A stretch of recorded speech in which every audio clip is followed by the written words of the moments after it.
오늘 이 에스겔 15장 말씀은 다른 말씀보다 짧고 그리고 아주 쉽습니다.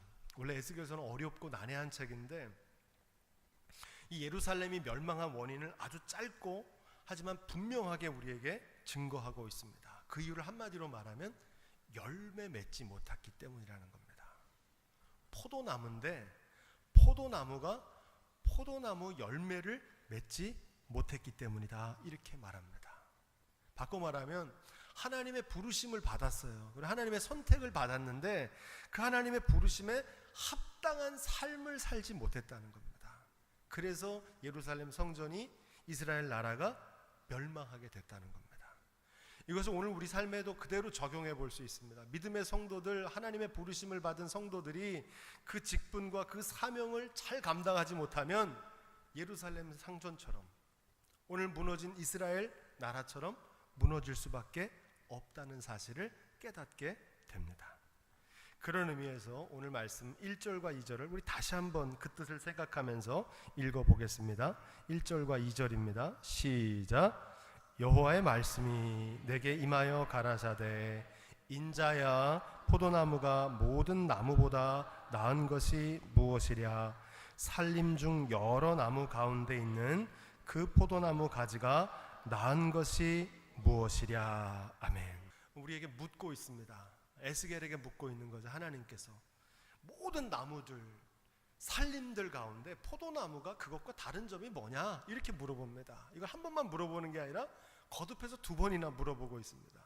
강조하고 있고 반복해서 강조하고 있는 것이죠. 이 포도나무는 앞에서 말씀드린 것처럼 이스라엘 나라입니다.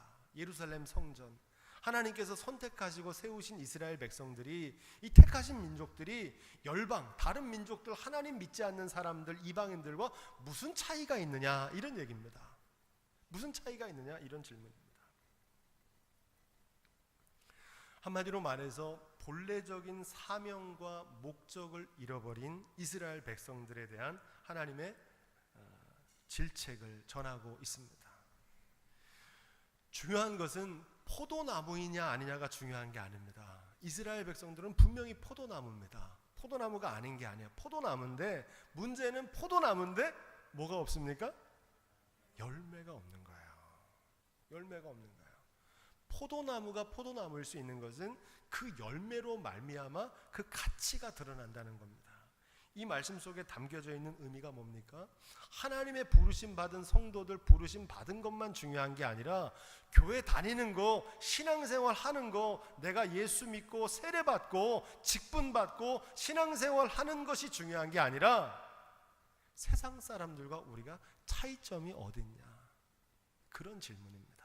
에스겔서를 강해한다고 그러니까 그렇게 어려운 책을 어떻게 강해하세요? 그럴 정도로 참 난해한 책인데, 놀라운 사실은 이 에스겔서에 나오는 말씀이 신약의 예수님께서 하신 말씀에 자주 인용된다는 겁니다. 오늘 말씀도 그렇습니다. 누가복음 3장 7절로 9절까지 시작. 요한이 세례받으러 나오는 무리에게 이르되 독사의 자식들아, 누가 너희를 가르쳐 장차올 진노를 피하라 하더냐? 그러므로 회개에 합당한 열매를 맺고 속으로 아브라함이 우리 조상이라 말하지 말라. 내가 너희에게 이르노니 하나님이 능히 이 돌로도 아브라함의 자손이 되게 하시리라. 이미 도끼가 나무 뿌리에 놓였으니 좋은 열매를 맺지 아니하는 나무마다 찍혀 불에 던지우리라. 아멘. 오늘 말씀의 가장 중요한 핵심은 회개에 합당한 열매를 맺어야 된다는 겁니다. 에스겔서 말씀처럼 열매 맺지 못하는 나무들은 다 찍어서 불에 던지울 거라는 겁니다. 그런데 여기서 우리가 주목해야 될 말씀이 나오는데 그게 바로 아브라함이 너희 조상이라는 것 자랑하지 말라는 겁니다. 이스라엘 백성들은 뭘 자랑하고 있었냐면 자신들의 혈통을 자랑하고 있었어요. 나는 아브라함의 후손이다. 그래서 내가 택함받은 유대인이다. 나는 그래서 하나님의 심판도 받지 않고 나는 구원받는 백성이다. 이렇게 자부하고 있었던 겁니다. 그런데 세례 요한을 통해서 뭐라고 말씀하십니까? 너희가 아브라함이 우리 조상이라고 말하지 말라는 겁니다. 그 혈통을 자랑할 게 아니라는 겁니다. 요즘으로 바꿔 말하면 세례받은 게 중요한 게 아니라는 겁니다. 세례받은 사람다운 삶을 살아야 된다는 겁니다. 직분이 중요한 게 아닙니다. 그 직분 맡은 바대로 살지 못하면 아무것도 아니라는 겁니다. 신앙의 연수를 자랑할 게 아닙니다. 내가 30년 신앙생활했다. 신앙의 연수가 중요한 게 아니라 그 신앙에 합당한 삶을 살고 있느냐라는 게 중요하다는 겁니다. 하나님은 돌들로도 아브라함 자손을 만들 수 있다. 혈통이나 직분이나 신분을 가지고 하나님의 구원에 이르는 게 아니라는 겁니다. 무엇을 보신다는 겁니까? 하나님이 보시는 기준은 열매를 보신다는 거예요. 열매. 하나님이 보시는 우리의 삶이 믿지 않는 사람들과 하나님 모르는 사람들과 구별되는 거룩한 삶이 될 수 있기를 주님의 이름으로 축원드립니다. 그럼 그 하나님이 보신다는 열매가 뭐냐? 그 열매가 뭔지가 구체적으로 그 다음 이어지는 말씀 누가복음 3장 10절로 14절에 나옵니다. 회개에 합당한 열매가 뭐냐? 우리 함께 읽어보겠습니다. 10절부터 14절 시작. 군병들도 물어 가로되 우리는 무엇을 하리이까 하매 가로되 사람에게 강포하지 말며 무소하지 말고 받는 요를 족한 줄로 알라 하니라. 아멘. 우리가 무엇을 해야 됩니까? 어떻게 해야 삶의 열매를 맺습니까? 거기에 대한 세례 요한의 답변입니다. 열매는 뭐라고 그랬습니까? 따라해 볼까? 열매는 삶의 변화다. 삶의 변화입니다. 삶에서 맺는 변화인데 오늘 말씀해 보니까 그 내용이 아주 구체적입니다. 여러 가지 얘기를 하는 게 아니라 딱 한 가지 얘기를 합니다. 옷 2벌 있는 사람은 옷 1벌 나눠주라는 겁니다. 로마 병정은 자기 권한 가지고 강포하지 말라는 겁니다. 할 수 없는 것이 아니라 할 수 있는 것들입니다. 멀리 있는 게 아니라 구체적인 삶에서 실천할 수 있는 삶의 변화를 일으켜야 된다는 겁니다. 신앙의 열매는 삶의 변화인데 이 삶의 변화는 어떤 거냐? 예수님 믿기 전과 예수님 믿은 후에 나의 삶이 달라져야 된다는 겁니다. 이런 변화가 저와 여러분 가운데 있기를 주님의 이름으로 축원드립니다. 예수님 믿기 전, 예수님 믿은 다음 나의 삶이 바뀌어야 됩니다. 가장 우리가 주목하는 삶의 변화는 뭐냐? 말이 변해야 됩니다. 언어 생활이 달라져야 됩니다. 예수님 믿기 전에는 부정적이고 비난하는 언어였다면 예수님 믿고 나서는 믿음의 말, 축복의 말, 감사의 말로 우리의 말이 변화되기를 주님의 이름으로 축복드립니다. 이 삶의 변화는 치유입니다. 예수님을 만나면 삶이 변하게 되는데 이 삶의 변화는 치유가 나타나는 겁니다. 병든 자들이 고침을 받는 것뿐만 아니라 우리의 삶이 새로워지는 변화입니다. 이런 삶의 변화가 저와 여러분 가운데 있기를 주님의 이름으로 축원드립니다. 더불어서 우리가 맺어야 될 열매가 뭐냐? 이 열매는 우리 따라해 볼까요? 언약의 성취. 많이 들어보셨죠? 이 언약이라고 하는 건 말씀입니다. 하나님의 말씀이 이루어지는 겁니다. 어디서? 나의 삶 속에서 이루어지는 겁니다. 아까 우리 주인영 권사님 기도해 주신 것처럼 물을 아구까지 채우라 말씀하실 때 물이 포도주로 변하는 사건을 우리가 말씀을 통해 봤잖아요. 우리의 삶 속에서도 주님 말씀하실 때 물을 아구까지 채우라고 할 때 그대로 채우니까 우리의 삶의 변화와 기적을 체험하는 겁니다. 그게 언약이 성취되는 겁니다. 이런 열매가 있어야 된다는 거예요. 삶에서 하나님의 말씀이 나의 삶 가운데 이루어지는 겁니다. 뜻이 하늘에서 이룬 것처럼 나의 삶 속에서도 이루어지는 것, 이 언약의 성취와 말씀의 성취가 우리가 삶에서 맺어야 될 열매인 줄로 믿습니다. 하나님의 말씀은 반드시 열매 맺게 되어 있습니다. 그 밭에 떨어지면 30배, 60배, 100배로 열매 맺게 되는 줄로 믿습니다. 이 열매를 보신다는 겁니다. 자, 그럼 아름다운 열매를 맺으려면 어떻게 해야 될까? 다시 오늘 말씀으로 우리 에스겔로 돌아가서 3절과 4절 말씀을 우리 함께 다시 한번 읽어보겠습니다. 에스겔 15장 3절과 4절 말씀 우리 함께 한 목소리로 읽겠습니다. 시작. 이 말씀은 열매 맺지 못하는 포도나무는 쓸모가 없다는 겁니다. 그냥 불에 던질 땔감으로밖에 쓸 수 없다. 여러분, 포도나무의 열매는 삶의 변화라고 말씀드렸습니다. 언약이 성취되는 거라고 말씀드렸는데, 어떻게 하면 열매를 맺을 수 있을까? 어떻게 하면 우리가 주님을 믿는데 아름다운 삶의 열매를 많이 맺을 수 있을까? 그 맺을 수 있는 방법을 예수님께서 말씀하셨습니다. 요한복음 15장 우리 함께 찾아볼까요? 요한복음 15장 1절로 3절을 함께 찾아 읽어보겠습니다. 까지를 함께 읽습니다. 시작. 내가 참 포도나무요 내 아버지는 그 농부라. 물은 내게 있어 과실을 맺지 아니하는 가지는 아버지께서 이를 제하여 버리시고, 무릇 과실을 맺는 가지는 더욱 맺게 하게 하려 이를 깨끗게 하시니라. 아멘. 여러분, 이 말씀은 우리가 잘 아는 말씀인데 이미지로 그 그림을 상상하면서 오늘 말씀을 좀 들으셔야 됩니다.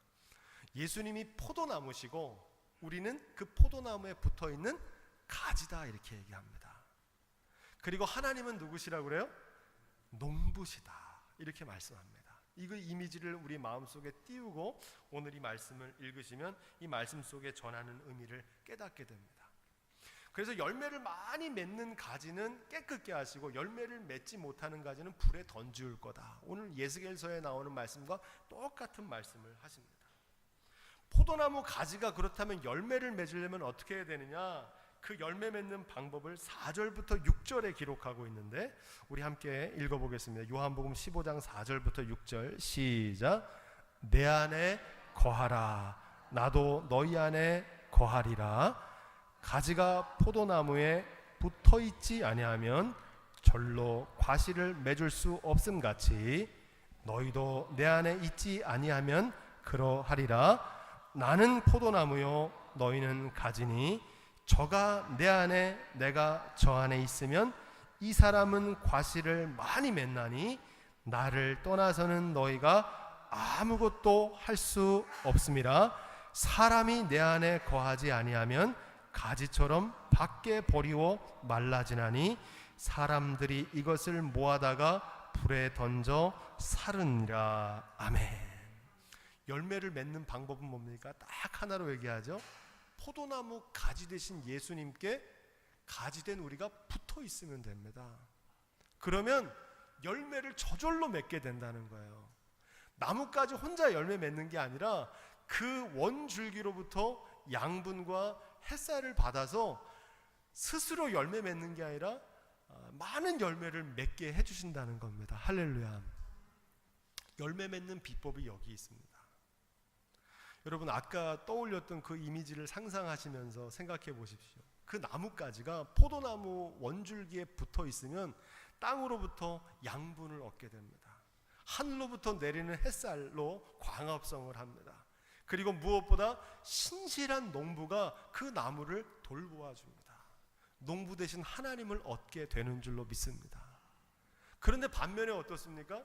그 나뭇가지가 떨어져서 땅바닥에 떨어져 있다고 생각하십시오. 땅에 떨어져 있으면 땅에 닿고 있지만 땅에 있는 양분을 받을 수 있습니까? 없습니다. 햇살을 받는다 하더라도 그것은 그 가지를 마르게 할 뿐이지 그 나뭇가지를 자라게 하지 못합니다. 그 핵심은 어디 있습니까? 가지가 나무에 붙어 있느냐. 포도나무 대신 예수님께 연결되어 있을 때 예수님께서 우리에게 주시는 그 생명력과 능력으로 말미암아 저와 여러분들이 많은 열매를 맺게 되는 줄로 믿습니다. 가지 혼자 열매 맺는 게 아닙니다. 혼자 열매 맺으려고 하는 사람들이 많습니다. 이걸 우리 말씀에 적용해 보면 여러분, 하나님 뜻대로 말씀대로 살려고 애쓰지만 잘 안 됩니다. 저도 여러 가지 해보지만 잘 안 되더라고요. 근데 제가 그 순간 깨달은 게 있어요. 하나님의 말씀을 잘 묵상하고 찬양하고 기도하는 걸 계속 반복하다 보면 나도 모르는 사이에 그 말씀이 내 안에 쌓입니다. 그리고 그 말씀이 삶에서 만나는 위기의 순간 그 말씀의 능력이 나를 변화시키고 새롭게 하시는 것을 경험하게 됩니다. 이런 변화가 저와 여러분 가운데 있기를 주님의 이름으로 축원드립니다. 말씀의 능력이 있는 거예요. 내가 뭘 하는 게 아니라 내가 노력하고 내가 열심히 해서 하는 게 아니고 주님의 말씀이, 내가 주님 안에 거하면 그 말씀이 나를 새롭게 하시고 변화시키시고 열매 맺게 하시는 줄로 믿습니다. 계속해서 오늘 말씀은 그러면 우리가 어떻게 하면 포도나무에 붙어 있을 수 있는 게, 붙어 있다는 게 무슨 뜻이냐, 어떻게 하면 포도나무이신 예수님께 붙어 있을 수 있느냐라는 거에 대해서 7절부터 12절까지 네 가지로 전하고 있습니다. 우리 7절부터 한 절씩 좀 나눠서 읽겠습니다. 7절 시작. 너희가 내 안에 거하고 내 말이 너희 안에 거하면 무엇이든지 원하는 대로 구하라. 그리하면 이루리라. 아멘. 이 말씀을 많은 사람들이 암송을 하면 너무 좋은 말씀이잖아요. 너희가 원하는 대로 구하라, 다 주시겠다는 그런 약속입니다. 그런데 이 말씀은 잘 보시면 조건절입니다. 구하는 대로 다 주시겠다는 말씀 전에 어떤 게 있습니까? 그리고 내 말이 너희 안에 거하면 무엇이든지 원하는 대로 구하라, 이렇게 얘기합니다. 조건절이란 얘기는 뭡니까? 내가 원하는 대로 다 주시겠다는 게 아니라 우리가 먼저 어디에 거해야 돼요? 주님 안에 거해야 됩니다. 주님의 말씀이 내 안에 거해야 된다는 거예요. 그 말씀대로 주님 안에서 구하는 것은 반드시 이루어 주신다는 겁니다. 할렐루야. 많은 사람들이 기도할 때 하나님 내 뜻대로 내 방법대로 이루어 주옵소서 이렇게 기도하는데, 그 기도보다 더 성숙한 기도, 우리가 마땅히 구해야 될 기도는 우리가 먼저 하나님의 말씀 안에, 하나님의 뜻 안에 거하고 그 뜻대로 이루어지기를 간구하기를 주님의로 부탁을 드립니다. 그런 기도는 반드시 이루어집니다. 하나님의 뜻에 합당한 기도, 하나님의 언약, 하나님의 약속에 붙들고 하는 기도는 반드시 이루어질 줄로 믿습니다. 두 번째 10절 말씀을 읽어보겠습니다. 포도나무 원줄기에 연결되는 방법이 10절에 나오는데 함께 읽습니다. 시작. 아멘. 계명을 지키라는 겁니다.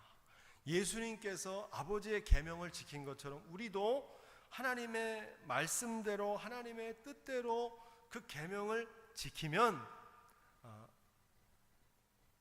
내 사랑 안에 거하게 된다, 이렇게 말합니다. 그러니까 하나님 안에 거한다는 거, 예수님 안에 붙어 있다는 건 무슨 말이냐면 하나님의 말씀대로 준행하는 것을 말합니다. 제가 자주 말씀드리죠. 말씀을 듣는 게 중요한 게 아니라 그 말씀대로 실천하는 거예요. 말씀대로 준행하는 겁니다. 이것을 한마디로 순종이다, 이렇게 말합니다.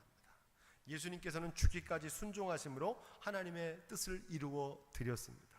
우리도 주님 말씀대로 순종할 때, 자기를 부인하는 십자가를 지고 주님을 쫓을 때 주님과 함께하는, 주님께서 우리 가운데 함께하시는 귀한 역사를 체험하게 될 줄로 믿습니다. 11절 말씀을 읽어보겠습니다. 11절 시작. 내가 이것을 너희에게 이름은 내 기쁨이 너희 안에 있어 너희 기쁨을 충만하게 하려 함이라. 아멘. 예수님의 계명을 지키는 것, 붙어 있는 것은 피곤하고 힘든 일이 아닙니다. 예수님께서 이 말씀을 하시는 이유는 우리가 충만하기를 원하신다는 거예요. 기쁨으로 많은 열매를 맺는. 저는 여러분들이 꼭 이 경험을 하시기를 주님의 이름으로 축원드립니다. 하나님 말씀대로 순종하고 준행하며 살면요, 하나님께서 잘되게 하세요. 하나님께서 구하는 것마다 이루어 주세요. 할렐루야. 많은 삶의 열매를 맺히게 됩니다. 그래서 기쁨이 넘쳐요. 신앙의 기쁨이 넘친단 말이죠. 저는 이 기쁨이 충만하게 나게 되는 은혜가, 기쁨의 열매가 저와 여러분들 삶에 가득하기를 주님의 이름으로 축원드립니다. 마지막으로 12절 말씀 시작.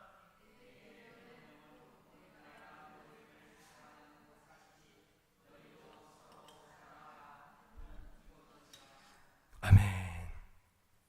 예수님이 우리에게 지키라고 하신 계명은 두 가지도 아니고 딱 한 가지입니다. 요한복음 13장에도 나오는데, 우리가 마땅히 지키고 준행해야 될 계명을 뭐라고 말씀하시냐면, 따라해 보겠습니다. 내가 너희를 사랑한 것 같이 너희도 서로 사랑하라. 아멘. 한마디로 서로 사랑하라는 겁니다. 그런데 어떻게 사랑하는 거냐? 세상 사람들 방식이 아니고 예수님이 우리를 사랑하신 것처럼 자기의 목숨을 내어주고 자신의 생명을 내어줘서 그들을 살리는 그 희생의 사랑으로 서로 사랑하라는 겁니다. 저는 이것이 우리가 지켜야 될, 오늘날 교회가 지켜야 될 가장 거룩한 복음이요 주님의 계명인 줄로 믿습니다. 서로 사랑하라는 겁니다. 예수님이 우리를 사랑하신 것 같이 서로 사랑하는 것. 저는 교회의 목적이 한마디로 뭐라고 그러냐 물어본다면 서로 사랑하는 것이라고 생각합니다. 어디 교회에 좀 멋있게 쓸 수 있으면 꼭 이 네 글자를 쓰고 싶어요. 서로 사랑. 서로 사랑. 이 서로 사랑은요, 멀리 있는 사람을 사랑하라는 게 아닙니다. 보이지 않는 아프리카의 굶주린 아이들을 사랑하는 것도 중요하지만 그런 사랑이 아닙니다. 여기서 말하는 서로는 누굽니까? 내 옆에 있는 사람입니다. 내 아내, 내 남편, 내 자녀, 그건 당연히 사랑하겠죠. 내 이웃, 매주일 만나는 성도, 일터에서 만나는 사람들, 그들 가운데 마음에 드는 사람도 있지만 도저히 두고 봐줄 수 없는 사람, 그 사람들을 주님의 사랑으로 사랑하고 기다리고 인내할 수 있는 그 사랑이 저와 여러분 가운데 있기를 주님의 이름으로 축원드립니다. 그런 사랑을 하면 그 사랑이 주님 안에 거하는 것이고, 그런 사람들은 주님의 뜻에서 구하는 것은 모두 다 이루게 하시고 많은 열매를 맺히게 하시겠다는 겁니다. 그 열매로 우리를 심판하시겠다는 겁니다. 바라기는 저와 여러분들이 오늘 주님께서 말씀하신 포도나무 되신 주님께 연결되어서 많은 열매 맺는 거룩한 주님의 일꾼들이 될 수 있기를 주님의 이름으로 축원드립니다. 다시 오늘 말씀으로 돌아가서 이제 에스겔서 마지막 6절부터 8절까지 말씀으로 이제 마무리하려고 합니다. 에스겔서 15장 6절 말씀을 먼저 읽습니다. 시작.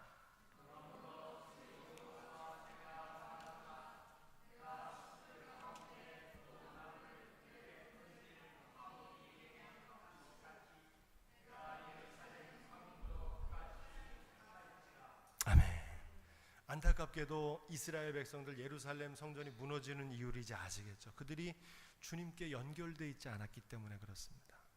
하나님의 뜻대로 해야 되는데, 말씀대로 살아야 되는데 자기 멋대로 행한 겁니다. 그들에 대한 경고의 말씀을 오늘 말씀은 기록하고 있습니다. 본래적인 사명을 잃어버리고 부르심에 합당한 삶을 살지 못하는 사람들도 동일한 운명을 겪게 될 거다, 이렇게 경고하고 있는 말씀입니다. 하나님이 보시는 심판의 기준이 어딨냐? 그것은 포도나무이냐를 심판하시는 게 아닙니다. 포도나무인 건 맞는데 열매가 있느냐를 보시는 겁니다. 청함은 받은 사람은 많지만 택함을 입은 사람이 적다 하는 말씀의 뜻이 여기 있습니다. 택함을 받는 것도 중요하고 부르심을 받는 것도 중요하지만 그 부르심에 합당한 삶을 살지 못하면 하나님의 심판을 피할 수 없다. 이스라엘 백성들이 멸망한 이유는 바로 여기 있다는 겁니다. 혈통의 문제도 아니었고, 그들이 모세의 율법을 떠나서도 아니었고, 하나님 몰라서도 아니었고, 믿는다고 하면서도 믿는 사람답게 살지 못했기 때문에 예루살렘 성전이 무너졌다.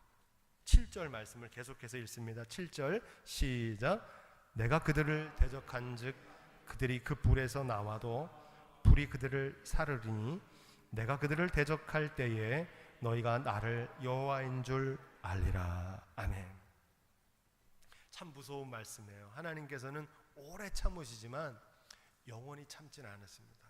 많은 사람들이 하나님께서 오래 참으시고 사랑의 하나님이니까 뭐 다 두고 봐주시고 괜찮을 거라고 생각합니다. 그런데 하나님은 오래 참으시지만 영원히 참지 않으신다. 사랑하시기 때문에 기다리시지만 영원히 참진 않으신다는 겁니다. 반드시 심판하신다는 겁니다. 근데 하나님의 심판이 얼마나 무섭냐면 열면 닫을 자가 없고 닫으면 열 자가 없다고 요한계시록은 얘기합니다. 하나님이 친히 심판하시는 것은 피할 방법이 없습니다. 기도해도 안 됩니다. 뭐 신통한 사람 찾아가서 도움을 청해도 안 됩니다. 뭐 특별한 노력을 해도 피할 수가 없습니다. 그래서 오늘 말씀은 뭐라고 얘기하는 겁니까? 더 늦기 전에 아직 기회가 있을 때 빨리 회개하고 돌아오라는 겁니다. 바라기는 저와 여러분들의 그 지혜가 있기를 주님의 이름으로 부탁을 드립니다. 마지막 8절 말씀 시작. 내가 그 땅을 황무케 하리니 이는 그들이 범법함이라. 나 주 여호와의 말이니라 하시니라. 아멘. 여기 아주 중요한 말씀이 있습니다. 그들이 하나님을 떠나서 범죄했는데 누가 저주를 받냐면 땅이 저주를 받는다는 겁니다. 그 땅이 어떤 땅이면 약속의 땅입니다. 젖과 꿀이 흐르는 땅, 하나님이 주신 예루살렘 성전과 이스라엘 나라는 가나안 땅입니다. 축복의 땅인데 거기 사는 사람들이 범죄하니까 그 땅이 저주를 받게 됐다는 겁니다.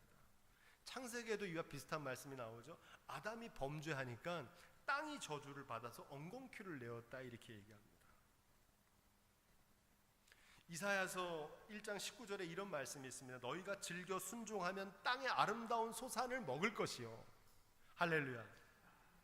하나님의 말씀대로 살면 하나님께서 우리의 땅을 축복하시고 우리의 삶을 축복하시는 줄로 믿습니다. 근데 이와 반대의 경우도 있습니다. 너희가 거절하여 배반하면 칼에 삼키우리라 이렇게 경고하십니다.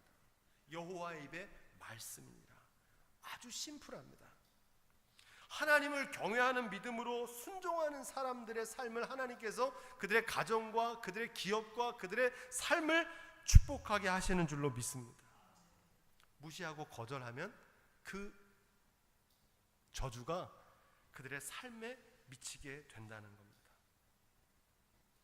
나만 무너지는 게 아니고 나로 인해서 가정과 공동체와 후손들, 미래의 자손들의 미래가 결정된다는 겁니다. 이제 잠시 후면 이스라엘 나라는 어떻게 됩니까, 여러분? 이제 나라가 정말 망합니다. 불쏘시개로 던져버려요. 바벨론의 칼에 넘어가게 됩니다. 그래서 수많은 이스라엘의 자손들이 포로로 끌려가게 됩니다. 그들의 잘못이 아니에요. 누구의 잘못입니까? 그 부모들, 그 왕들, 시드기야와 같은 왕들의 우상 숭배로 인해서 그 후손들이 고통을 당하게 됩니다. 그 땅이 저주를 받게 됩니다.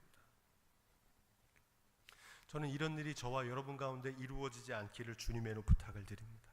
이와 반대로 내가 하나님 말씀에 순종하고 내가 주님 안에 거하면 나 혼자만 잘 되는 게 아니라 나로 인해서 가정이 잘 되고, 할렐루야, 교회가 잘 되고 자녀들이 축복을 받는 그 놀라운 축복이 저와 여러분 가운데 있기를 주님의 이름으로 축원드립니다.